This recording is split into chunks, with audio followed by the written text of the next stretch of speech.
natin ang report mula sa Malacanang, Sister L. Eto muna lakay ang Malacanang nanawagan sa publiko na maging mapanuri sa mga lumalabas na impormasyon online kasunod ng ulat tungkol sa posibleng foreign interference sa Pilipinas. Detalye balita mo, RH14, Ms. Leth Narciso. Ms. Leth.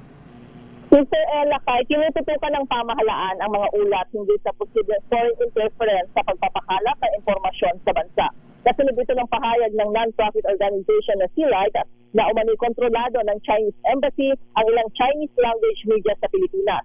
Ayon kay Palace Press Officer Pierre Castro, matagal ng issue ang panghihimasok ng ibang bansa sa politika sa bansa. Iginit ang Malacanang na iginagalang ng gobyerno ang freedom of expression at freedom of speech pero kinukundina ng administrasyon ang anumang anyo ng disinformation at fake news. Kaugnay nito nanawagan ang palasyo sa publiko na maging mapanuri sa nakikita o nababasa mga impormasyon online. Binigyang din ni Castro na dapat magkaisa ang mga Pilipino na ang dapat ipaglaban, ingatan at proteksyonan ay ang interes ng Pilipinas at hindi interes ng ibang bansa. Lakay?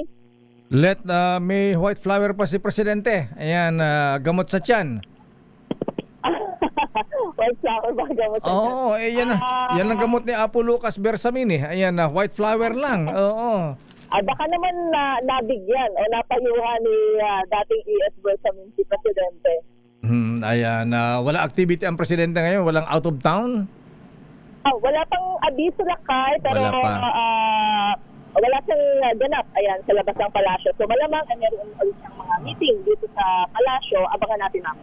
Okay nga Ron, maraming salamat, Let. Ito si Letter Narciso para sa DZRH. Una sa Pilipinas, una sa Pilipinas.